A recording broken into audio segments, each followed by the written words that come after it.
Okay, well, let's talk about that then for a minute. How many of you here are familiar with the distribution channel?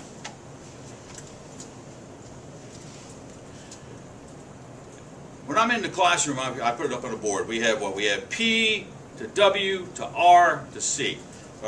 Purchaser, wholesaler, retailer, and then the consumer. That's most often your traditional channel. What I see often too, especially with the internet, is now often we can go what?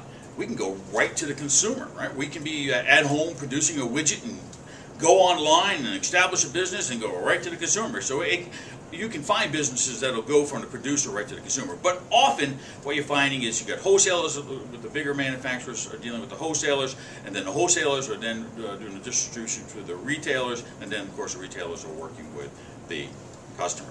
The other added thing you can put in there, the distribution channel would be when you add an agent which represents the producer. This is very common when you're working with foreign markets, and especially if you're a larger company and you're dealing with foreign markets, you'll deal with the agents to help set up as far as what the permits and regulations are for that country and tariffs that may be involved. And again, we talked about in earlier chapters. So I just wanted to touch on the distribution channel ever so slightly. Another key term in your textbook was supply chain management. Be familiar with it. Let me give you an example of it really works great with some of my small business clients. You want to have a good relationship within all the players within your distribution channel and your supply chain management. So let's just say I'm a small business owner and I need to get something over to, I'm in Alaska, I need to get it to California. And I have customers that are ordering through me and I'm using UPS or FedEx. Well, what both companies do for me, working within my supply chain management, not only will they ship it to California, but let's say I do a lot of business in California, and they'll come to me and go, Jim, listen, here's what we'll do for you. We'll set up a warehouse. We have a warehouse in California. We'll set up space for you, inventory space, to be able to keep the products there, so you can do bulk shipping and then be able to distribute from that warehouse. And of course, that saves a lot of money when you can ship in bulk, and what the price offsets were for the inventory maintenance was much lower than the shipping cost. So it works out really well having a good relationship with your players in supply chain management.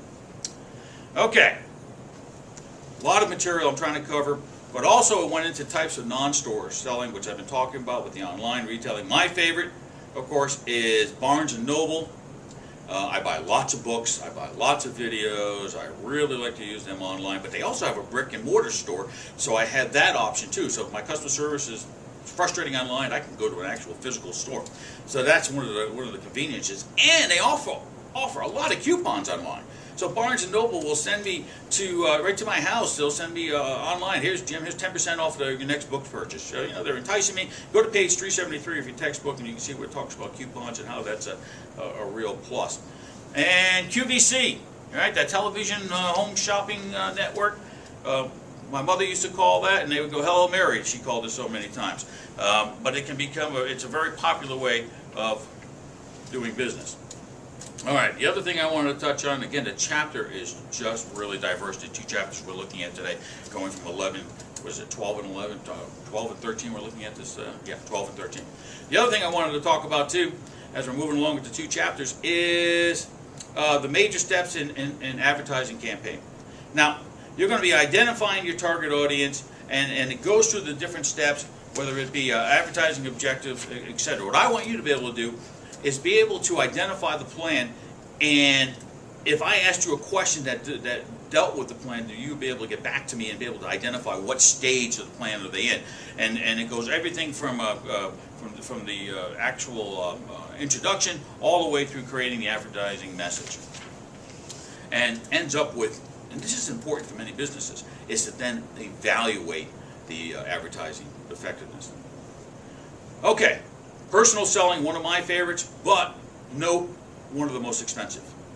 When you're doing a personal selling, I've told you the story probably briefly in the past about DeVry University. When I was with them, I would do a lot of personal selling, one-on-one selling. I'd be talking to the student, but who was I actually talking to? The parents, because they were the ones who were going to be spending the money. But the parents were I always made sure the parents were there, and the student. But it was expensive. It was an expensive way to bring people into the university by doing that type of recruiting and personal selling. but it also had benefits if you were very proficient at what you were doing and very good at what you were doing. So I was, and I'm not saying that to seem egotistic. Okay, was there any other thing I wanted to touch on ever so slightly? Excuse me while I'm looking down. One of my favorites is the type of stores. There are all types of stores out there, right? In particular, retails. So I'm in Sears the other day, and I'm looking for tools. And I said, you know, while I'm here, I think I'll pick up a piece of jewelry for my granddaughter. Her birthday's coming up. How is Sears set up? Think about this. If I need tools, where do I go? You got the answer. I go to the tool department. And if I need jewelry or clothing, I go to those departments. So I must be standing in the department store. So the classification of the stores is just there for you to be able to identify. How do you know you're in a convenience store? What identifies it as a convenience store? And let me tell you, even in these economic downturns, convenience stores are still growing. Last time I checked, at a 3 to 5% annual growth rate for convenience stores opening up across the nation. So it's still a very high demand for convenience stores. Maybe people want to save a little money on gas, or they just like the convenience of having a store close to their homes. And another one I wanted to touch on was the warehouse showrooms. Here in Fairbanks, one of the areas that's kind of had a downturn as far as the economics go and as far as business goes is on what we call South Cushman. South Cushman Street used to be an economic mecca, but it's kind of been really suffering here with the economic downturn.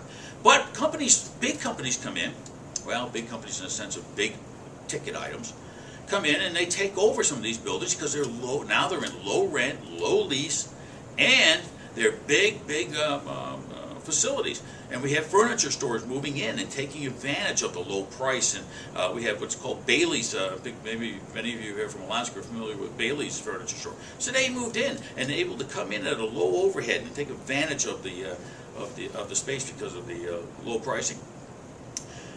So how do I know I'm in a superstore? What makes it a superstore? Do we have superstores in Alaska? Of course. One of my favorites, again, even though I've been called out on going there, is Walmart. Now, Walmart has a huge superstore. They're open 24 hours a day, but I can get everything. I can get my clothes, I can get my prescriptions, I can get food, I can get a bottle of wine. It's just incredible, the superstores and the conveniences of the superstores. And they must be making money because they're starting to grow in popularity across the nation. And the last thing I want to touch on as far as types of stores is the warehouse club. Now, when I want to be able to take my wife out for a cheap date, I take her to one of the warehouse clubs here in Fairbanks called Sam's. Now, the thing about Sam's is they always have all of these little samples going on. You know, all these food sample little places. It's a great place to go out to eat real cheap. So I go all out and we eat all these samples. But it was really good is that what they're trying to do is entice me to buy the M&Ms with a pretzel inside of it or whatever the case might be. So it's really cool that it's a big warehouse club for $35. That's what I spend to be part of the club. My wife and I, we spend $35, and we get lots of benefits. I was looking at one of those, what do you call it, ellipticals, you know, the things you stand on and exercise on because I was, you know, trying to keep my baby fat to a minimum. And I was looking at it at different stores, and at the Sam's Clubs, it's much, much cheaper than all the other stores. So I get my $35 worth paid back to me right away. So these clubs are extremely popular here in Fairbanks and I'm sure across the nation. So look at the different setups, become really familiar with the different types of stores, and there will be questions as we move along in the chapter, or these two chapters. So I talked really fast. We went through a lot of different topics here today, and if you have any questions, please feel free to get a hold of me, and we'll go through these two chapters again. We're going to be doing it through discussion questions. We're going to be doing it through homework assignments, and of course you're going to be seeing several questions on your exams that I just went over, plus additional material that you'll be doing with your readings. All right, folks, love you. Talk to you later.